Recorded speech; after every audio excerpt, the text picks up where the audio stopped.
अब ये भी यहां कहेंगे, फिर भी मैं आपको बताना चाहता हूं, ड्राफ्टिंग कमेटी के चेयरमैन बाबा साहब अम्बेडकर ने अपने शब्दों में कहा है कि मुझे बहुत आश्चर्य हुआ था जब प्रारूप समिति ने मुझे अपना अध्यक्ष चुना। सुन रहे आप? समिति में मुझसे बड़े, मुझसे बेहतर और मुझसे सक्षम लोग थे। ये कांग्रेस पार्टी के अनुशासन का ही कमाल है कि प्रारूप समिति संविधान सभा में संविधान को हर धारा और हर संशोधन के बारे में निश्चित जानकारी के साथ प्रस्तुत कर सकी। कौन करे? कांग्रेस वाले करे। और इसको बाबा साहब अम्बेडकर ने कहा, और ये कहते हैं इन्होंने विरोध किया, उन्होंने ये किया, उनका अपमान किया। आगे मैं बताऊंगा। इसलिए संविधान सभा के समक्ष संविधान के प्रारूप के अबाध रूप से प्रस्तुत किए जाने के समस्त श्रेय पर कांग्रेस पार्टी का हक बनता है। ये बात मैं कहने वाला था, और मेरी बात सुन रहे नहीं।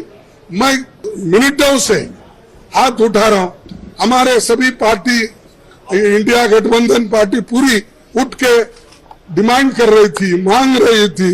हम ध्यान खींच रहे थे चेयरमैन साहब, ना हमको वो मौका नहीं मिला। मैं फिर प्रधानमंत्री से खुद रिक्वेस्ट किया, 1 बार 2 बार 3 बार, लेकिन उन्होंने भी उसको नकार दिया। मैं जो झूठ बातें उन्होंने बोली है ये पूरे मेरे पास है। और कैसा ये लोग आज सदन में बोलते हैं, सदन के बाहर बोलते हैं, ये समझे हैं वो ही पढ़े लिखे हैं और गलत बातें बोलने में माहिर है।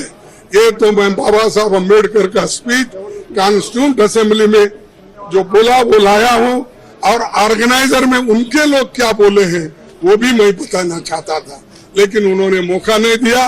और इसलिए मैं कंडम करता हूं, हम सभी लोग कंडम करते हैं, और कंडम करके हम वॉकआउट किए, क्योंकि हमारे बात को जब कोई महत्व ही नहीं है तो वहां बैठकर क्या सुने हम।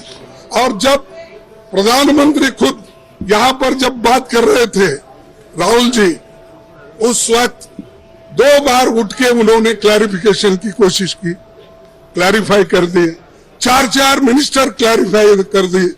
मैं जब बात कर रहा था तो मेरे सदन में मेरे को रोकने टोकने का इतना कोशिश की, इतने लोग बार बार उठे मिनिस्टर्स। तो आज मेरे को 1 मिनट नहीं मिल सकता था इस बात बोलने के लिए। इसीलिए हम वो सभी लोग कंडम करके वॉकआउट किए हैं। बस यही चीज।